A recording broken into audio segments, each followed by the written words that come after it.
बहुत बुलंद और डरावनी सी है। वो भयानक आवाज ठहर ठहर कर आ रही है। उठ जा ध्रुव, उठ, सुन जो मैं कह रहा हूं कर, उठ। ध्रुव की पलकों पर हल्की हलचल होती है। उसकी आंखें थोड़ी सी खुलती है।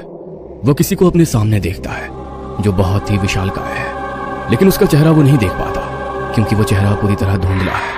ध्रुव उठ, अपनी नसों से ये स्लाइन की पाइप निकाल अपनी नसों में चुभा हुआ ये नुकीला इंजेक्शन।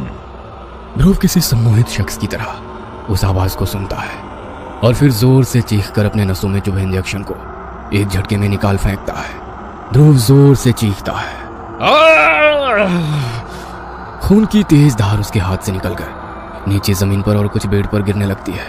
ध्रुव अपनी नाक से ये ऑक्सीजन मास्क भी निकाल और फेंक दे इसे, चल फेंक। ध्रुव उस रहस्यमयी आवाज को फॉलो करता है और अपने मास्क को निकाल देता है। कुछ ही सेकंड में वो अस्पताल के बिस्तर पर किसी परकटे पंछी की तरह तड़पने लगता है। कुछ सेकंड में वो उस तरह तड़पता रहता है और फिर बिल्कुल शांत हो जाता है। ऐसा लगता है कि सब कुछ खत्म हो गया है, लेकिन सब खत्म नहीं हुआ था। अभी तो शुरुआत हुई थी, एक भयानक शुरुआत। ध्रुव, ध्रुव, नर्स, डॉक्टर। साक्षी सिंघानिया जोर से चीखते हुए बदहवास सी बाहर की ओर भागती है। नर्स, डॉक्टर, ध्रुव अपने बेड पर नहीं है। साक्षी की बातों को सुनकर अस्पताल का पूरा स्टाफ सकते में आ जाता है कि तभी 3-4 नर्सें जो चौथी मंजिल पर ड्यूटी में थी वो भागती और चिल्लाते हुए नीचे आती हैं। कोई कुछ समझ नहीं पाता।